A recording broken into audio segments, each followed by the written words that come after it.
அர்ஜுன் அவங்க மாமா 2 பேருமே சேர்ந்து நல்லா அடி வாங்கிட்டு வீட்டுக்கு வந்திருக்காங்க.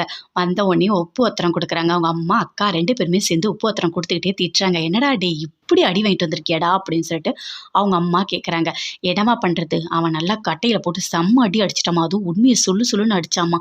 நல்ல வேளை ராகினி வந்து காப்பாத்துனா. இல்லைன்னா என் கதை என்ன ஆயிருக்குன்னு எனக்கு தெரியாது." அப்படின்னு சொல்லிட்டு அர்ஜுன் சொல்லிட்டாரு. "ஆமா, ஆமா செம்ம அடி. வலி தாங்க முடியலம்மா. ரைட்ல போட்டுட்டே இருக்காரு. லெஃப்ட் பக்கமா வா. வந்து ஒத்தரம் குடும்மா." அப்படின்னு சொல்லிட்டு அவங்க மாமா சொல்றாரு. "நல்லா அடி வாங்கிட்டு வந்துட்டு ஒத்தரமா வேணும் உங்களுக்கு." அப்படின்னு சொல்லிட்டு அவங்க அக்கா எல்லாருமே கோவப்படுறாங்க. "இப்ப என்ன பண்றதுடா? அவன் இப்படிலாம் பண்ணிட்டு இருக்கான்." அப்படின்னு சொல்லிட்டு, "நீ ஏன் சும்மா விட்ட?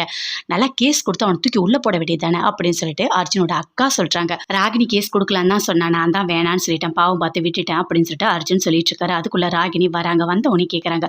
"ஆமா, எதுக்காக அண்ணன் கூட்டிட்டு போய் உங்கள அடிக்கிறாரு? ஏதோ உண்மைய சொல்லு, உண்மைய சொல்லுன்னு சொன்னாரு. என்ன உண்மை உங்களுக்கு தெரியும்?" அப்படின்னு சொல்லிட்டு ராகினி கேட்கறாங்க. அத கேட்டோனே பயங்கரமா எல்லாருக்குமே கோவம் வருது. "என்ன என் பையன் மேல நீ சந்தேகப்படுறியா?" அப்படின்னு சொல்லிட்டு அர்ஜுனோட அம்மா, அக்கா 2 பேருமே பேசிட்டு இருக்காங்க. "இல்ல அதுக்காக நான் சொல்லல. எதுக்கு அவர் கரெக்ட்டா உங்கள மட்டும் தான் கூப்பிடுறாரு? இதுக்கு முன்னாடி நீங்க மேகனா கிட்ட அடி வாங்கியிருக்கீங்க. அது மட்டும் இல்லாம இப்ப சேர்ந்து பிசினஸ்லாம் பண்ணீங்க. அதனால தான் நான் கேட்கறேன்." அப்படின்னு சொல்லிட்டு ராகினி சொல்றாங்க. "என்ன ராகினி நீ என் மேலயே சந்தேகப்பட்டுட்டு இருக்கியா?" அப்படின்னு சொல்லிட்டு அர்ஜுன் சொல்றாரு. "அதெல்லாம் ஒண்ணுமே கிடையாது. தமிழ் வேணும் தான் என்ன போட்டு அடிச்சான்." அப்படின்னு சொல்லிட்டு அர்ஜுன் சொல்றாரு.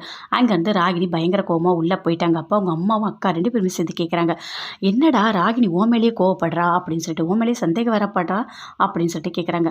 "ஆமாம்மா அப்படிதான் பண்ணிட்டுருக்கா. பார்க்கலாம். எதுவா இருந்தாலும் இனிமே நான் பார்த்து நடந்துக்கிறேன்." அப்படின்னு சொல்லிட்டு அர்ஜுன் அவங்க அம்மா கிட்ட சொல்றாரு. கோதை வீட்ல இருக்காங்க. அப்ப கரெக்ட்டா ராகினி ஃபோன் பண்ணி சொல்றாங்க. நடந்த எல்லாத்தையுமே சொல்றாங்க. "அண்ணன் கூட்டிட்டு போய் அர்ஜுன செம்ம அடி அடிச்சு வச்சிருக்காரு. உண்மைய சொல்லு." அப்படின்னு சொல்லிட்டு நடந்த எல்லாத்தையுமே சொல்றாங்க. "அப்படியா பண்ணா? அவன் அப்படிலாம் பண்ண மாட்டானே." அப்படின்னு சொல்றாங்க கோதை. "இல்ல அண்ணன் பண்ணியிருக்காரு. இனிமே ஏதாவது பண்ணா நான் கேஸ் குடுத்துருவேன்."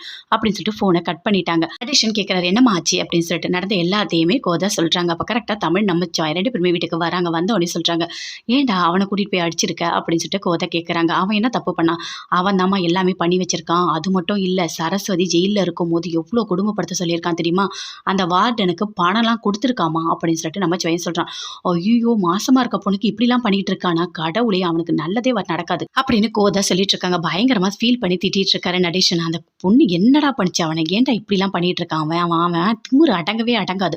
கண்டிப்பா விடாத தமிழ். அவன விடவே விடாத. கண்டிப்பா நீ சரஸ்வதி வெளிய எடுத்து தான் ஆகணும்." அப்படின்னு சொல்லிட்டு நடேஷன் சொல்லிட்டு இருக்காரு.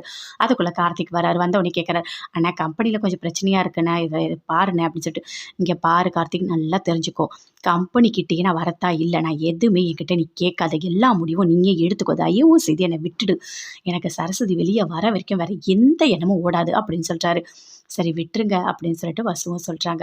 கார்த்திக் அங்கருந்து கம்பெனிக்கு போறாரு. "எல்லா ப்ரொடக்ஷன் முடிஞ்சிடுச்சா?" அப்படின்னு சொல்லிட்டு கார்த்திக் கேட்கறாரு. "இல்லப்பா 10% தான் முடிஞ்சிருக்கு. இன்னும் நெறைய இருக்கு." அப்படின்னு சொல்றாரு. "இப்ப என்ன பண்றது? குறிப்பிட்ட டைம்க்குள்ள குடுக்கணுமே." அப்படின்னு சொல்லிட்டு கார்த்திக் சொல்றாரு.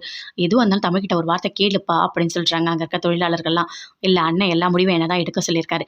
நீங்க என்ன பண்றீங்க? ஒரு ஷிஃப்ட் ஒர்க் பண்றீங்க. அதையே 2 ஷிஃப்ட்டா ஒர்க் பண்ணி தனித்தனியா அந்த பார்ட்ஸ்லாம் பண்ணுங்க.